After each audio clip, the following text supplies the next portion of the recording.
4-5 நாளாகவே இந்த நிகழ்வு ஓடிட்டு இருக்குது. ஒரு மெயின் ஸ்ட்ரீம் சேனல் இதை கவர் பண்ணல. சாதாரணமாக கடந்து போகிறானுங்க. நேற்றுலாம் பார்த்தீங்கன்னா அதிமுக முதல்வர் தென்னாட்டை இது எடப்பாடி பழனிசாமி தென் மாவட்டங்களை குறிவைத்து நகர்வது ஏன்? ஏண்டா அவர் இப்போ வட மாவட்டம் போயிட்டு வந்துட்டார், மற்ற மாவட்டம் இப்போ அடுத்து தென் மாவட்டம் தான் போனோம். அவர் என்ன பீகாரை குறி வச்சா போகிறாரு? அதுக்கு வேணால் விவாதம் நடத்து. பீகாரை குறிவைத்து முதல்வர் போவது ஏன் அப்படி போடு.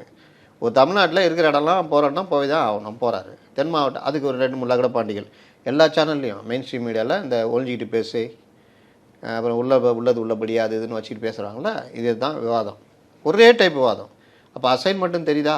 நீங்கள் வேற ஒரு விவாதம் நடத்தி நாய்கள் இனப்பெருக்கம் இது கரியா அப்படின்னு நீ நடத்தி நீ தென் மாவட்டங்கள் அப்படின்னா கூட ஓகே.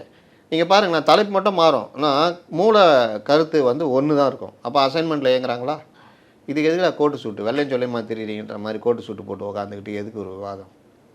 அப்போது இல்லாத இந்த டிபேட்டுகள் மேலே மக்களுக்கு மரியாதை போயிடுச்சா? நீங்கள் இதை விவாதிக்கணுமா வேணாவா?